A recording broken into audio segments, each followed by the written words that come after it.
คนทุกที่คนตายให้เจ้าได้เป็นไทยด้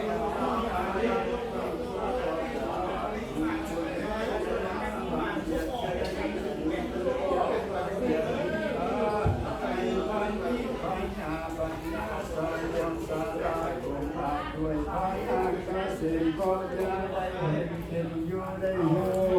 ยามท่านอยู่ก็ให้ท่านนิสัยยามท่านไปก็ให้ท่านยิโสดโยกมาอยู่ถึงอ่านเพราะจะได้มาพามาจะได้มาสอนประสาทขัดของกาให้มี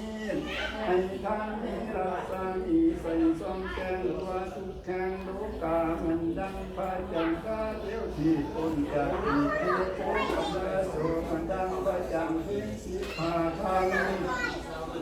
จะได้ตกตามต้อยเศร้าเสียสีให้ท่านเป็นดังแก้วไม้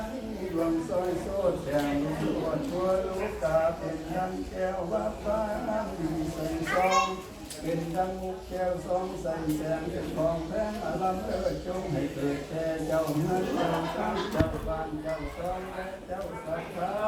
ขอให้ไหลลงมาน้ำคำอยาขาดเงินคำน้ำคนอยากน้ำแข็งก็ละนี้ที่อย่าได้บกทุกสิอย่าได้เลี้ยงอย่าได้บกเกินหาอย่าได้ขาดเกินหวังสัพพะกะลังเป็นชื่อเก่ามาเก่าตลอดฤดูกาลจัตตโลธรรมาบุตรธรรมสุปการคืออายุวันนาสุภาพละอนุภาญาส่วนมา